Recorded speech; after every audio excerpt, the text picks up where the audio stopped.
What's up, guys? Welcome back to the crazy life of Jake and wife. Yep. You look fantastic. Oh, thank you. So today we're going to talk a little bit about our business, which is really everything in our life. Yeah. Yep. It's how we afford our everything. It's even though our podcast is a little bit about just our life and how we do, our business is really our entire life. So how many generations is our business? 3. You're the third, I think. So. Yeah. How much do you know about how we started? Ooh, this is going to be a lot of you talking, honestly. I mean, I know the gist, but I'm going to let you take away. What do you do for the business? And then we'll start about So how I do all of the inventory back-end stuff. I don't actually like the spotlight like Jake does. He's pretty good at being in it. So I haven't had a choice. Well, that's true, but he's definitely the one that likes the camera likes, I should say. He's good at all that, and I am recently being sucked into it, and that's fine. But no, I like to sit in the office. I sit in my office upstairs behind one-way glass. We've grown tremendously over the past couple of years, and so we now have a big office for her. Yeah. So I used to work. His mom has a child care center. I used to work there for actually the first 10 years of being married, and we had kids, and it was nice because I got to be with kids while they were growing up. But the business grew. We got a bigger store, we got a bigger footprint, and they needed a little bit of help. He every day would come home and be like, I'm drowning. I have too much to do, and I can't do it all. And I was like, great, I am ready to change paths here. So we ended up moving me over there, and the office that was originally going to be for his dad did not want. Yeah, he just decided he doesn't like to do it. In fact, my dad doesn't do much anymore. So let's get through that. So we are a third-generation family business. My grandma and grandpa started our business. We own a mattress and furniture store is our thing, and so pretty much anything to do with the home furnishings industry is what we do. It started in 1959. Now, a lot of people don't know this about us, but they started with pretty much everything. So my grandma and grandpa, they started selling whatever anything could. So we had, I remember as a little kid, my grandpa had these little molds of deer and cats and dogs. And what they would do is they would fill them with concrete, and they would come out, and my grandma would hand paint all these as lawn ornaments. And then she would sell all these little concrete casted molds of just lawn ornaments. She made all of these little velvet plants and trees, and they sold paintings, and my grandma would also sell all these little brass pots and pans. And so they just kind of started as almost like a little flea market, thrift shop almost. Yeah. Anything they could sell, they would sell. And we don't necessarily, we probably won't throw in the name, but the name was your grandma's first name. So you'll find out who it is real quick. But the name of our store is my grandma's first name, which is really fun. She passed about a year ago, and she lived to 95, so she was able to see the generational progress through the business. But what was fun with it is after they kind of started getting into that, they started to sell actually whole foods, like health foods and stuff like that. So my grandma would sell anything that was naturally or organic grown. And then all of a sudden, my grandpa, who really was the one pushing the business, found some unfinished furniture. And he really started getting into the fact of selling unfinished furniture that went really along with selling paint. I forgot to mention, they sold paint. They were a Mary Carter paint store. And so they sold a specific brand of paint. And so the unfinished furniture kind of went hand in hand with it.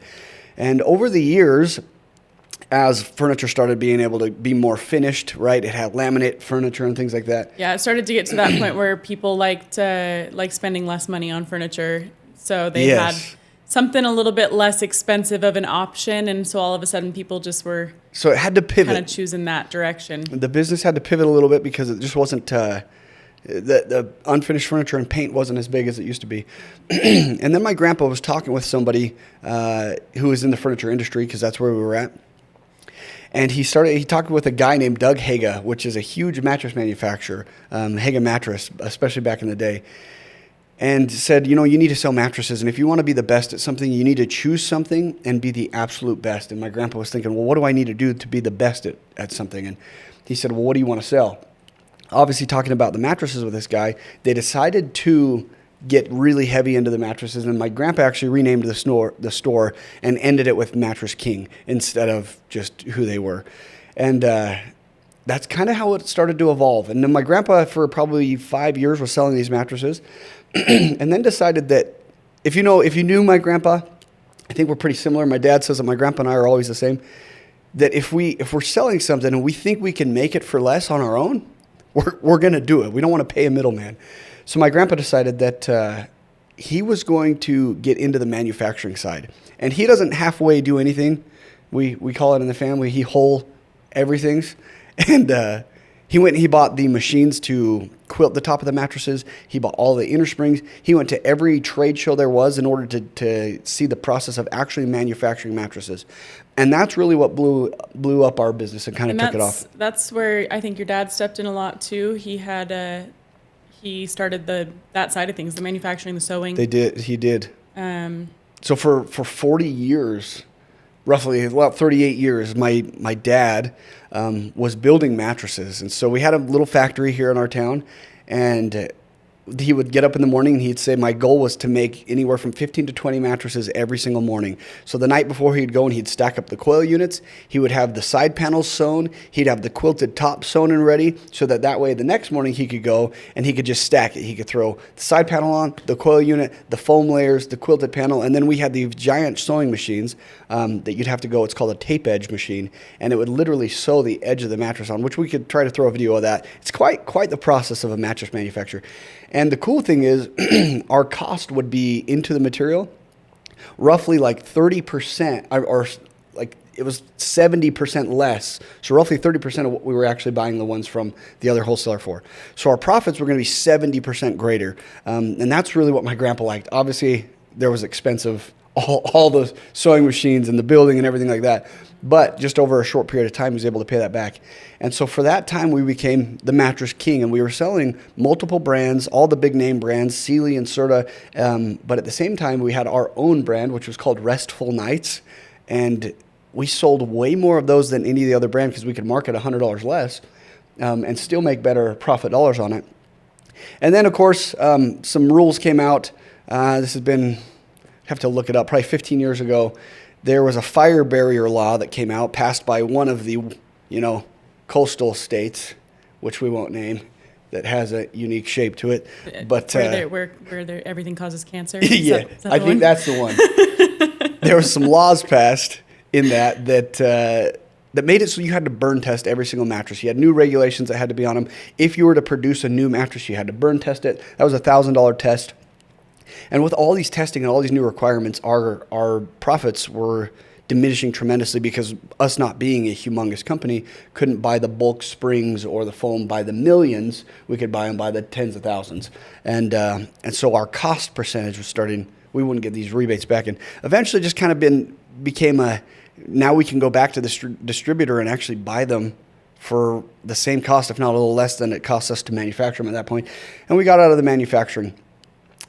Still got all the stuff though, yeah? We do. We still have all the sewing machines. We still have the capability to do other things. It's fun. But this is something that I really wanted to touch on, other than the fact of the business.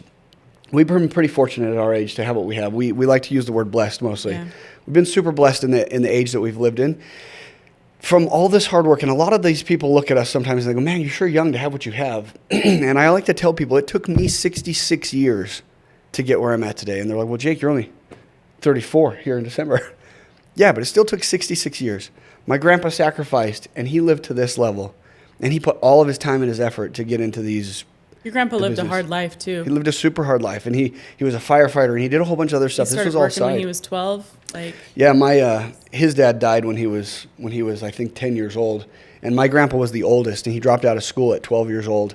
And my grandpa took care of all of the other people. So one of my favorite, my great uncle Wayne, who's one of my favorite people, he's the last one left in the family of my grandpa's siblings, said that he wouldn't be alive today if it wasn't for my grandpa making him bologna sandwiches as a kid. So my grandpa went to work.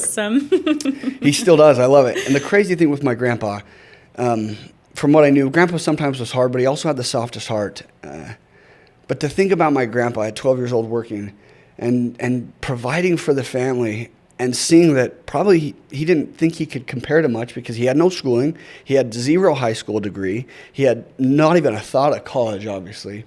But that man was one of the smartest men. And my grandpa would always tell me, before I die, I'm going to be a millionaire. Before I die, I'm going to be a millionaire.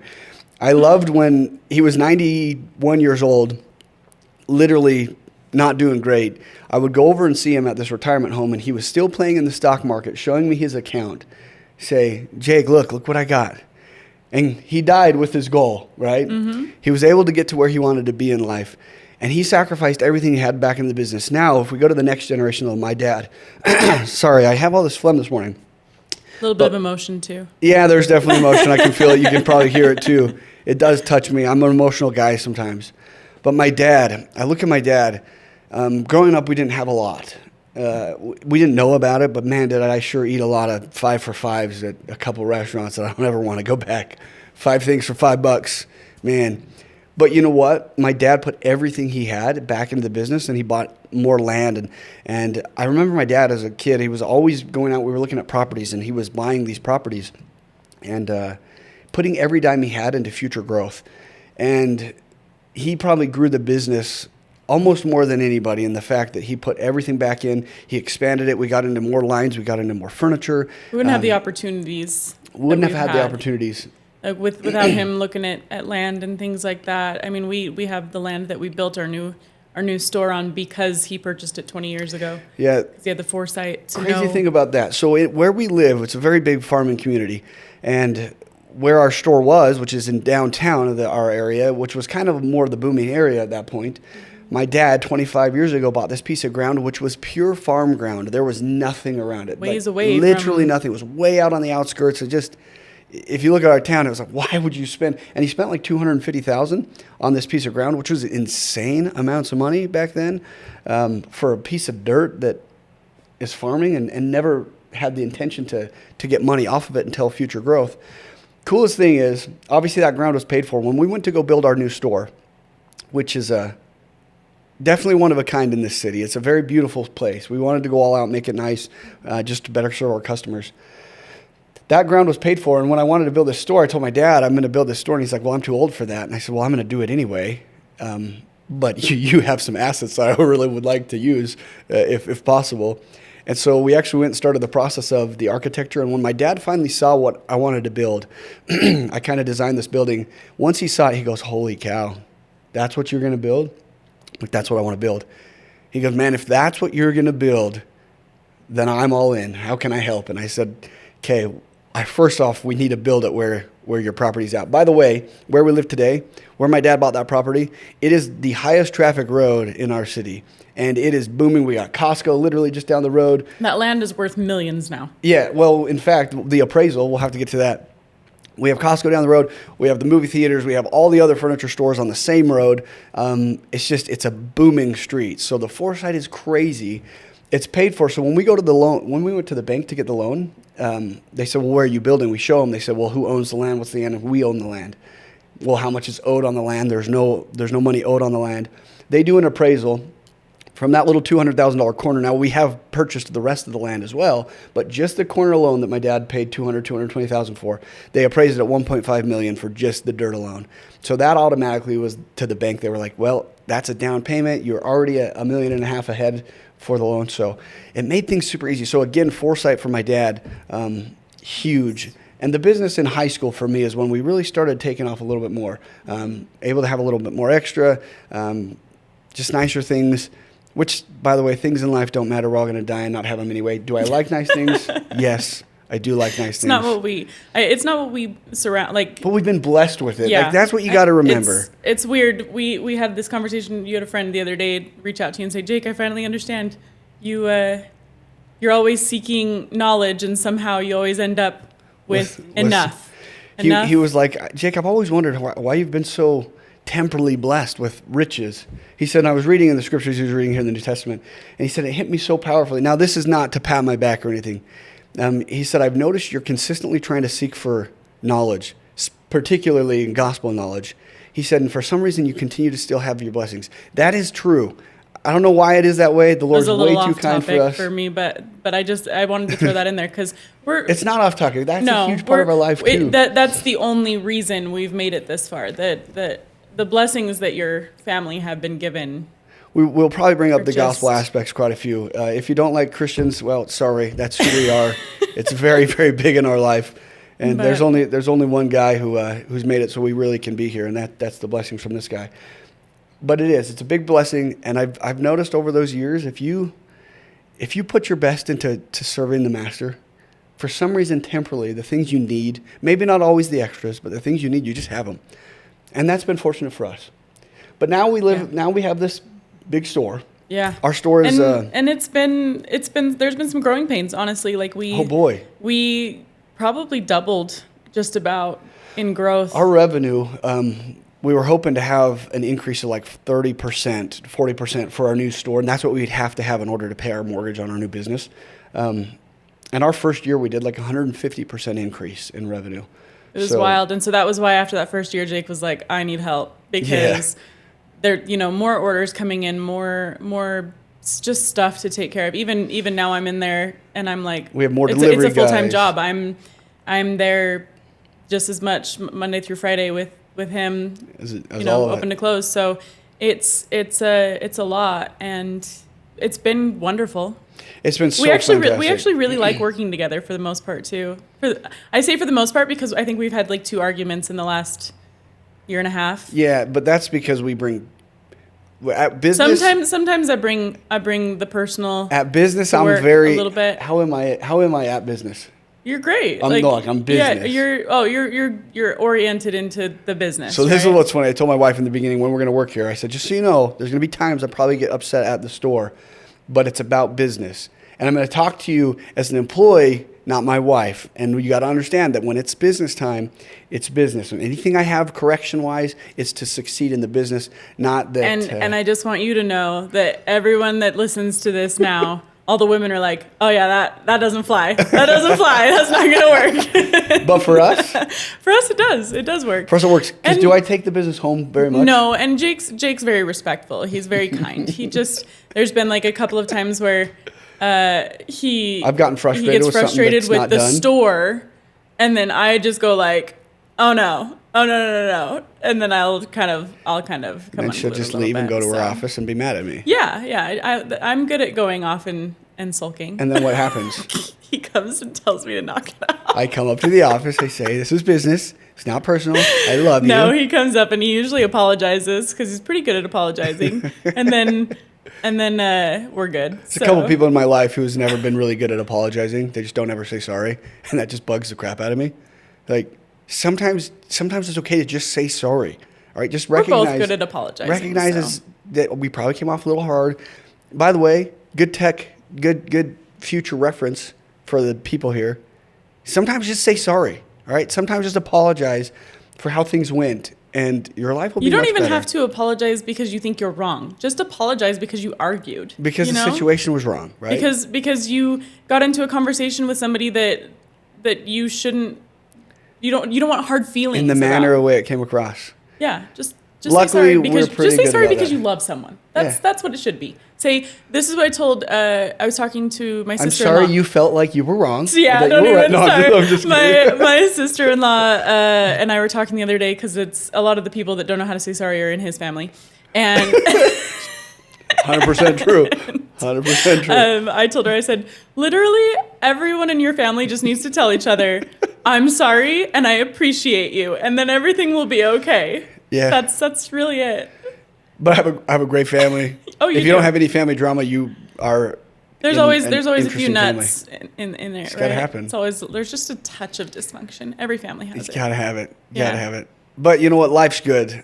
Business has been good. Life is good. Business is good. It's crazy that how far it's come, and it's funny because we've talked to some people here in town. I think we had a few customers. There's some people, and I can't name names. I don't know who they are, but maybe this is a self-reflection moment for people too. Are you happy for people who succeed? Oh yeah, because there's people who don't want you to grow outside of what they think you should be capable of. So you start in, this started in our downtown location, smaller store, used to be a service station. 1959. It's a maze. And it's there's still a lot of space, but it's a maze. And speaking of which though, we started 4 years before Walmart did, or 3 years. This is where I was going with it. So the thing that's funny is there's some people, especially here, who have told us, I won't come shop with you because your store's too nice. It's too big. It's too good. You've gotten too good for us and too important.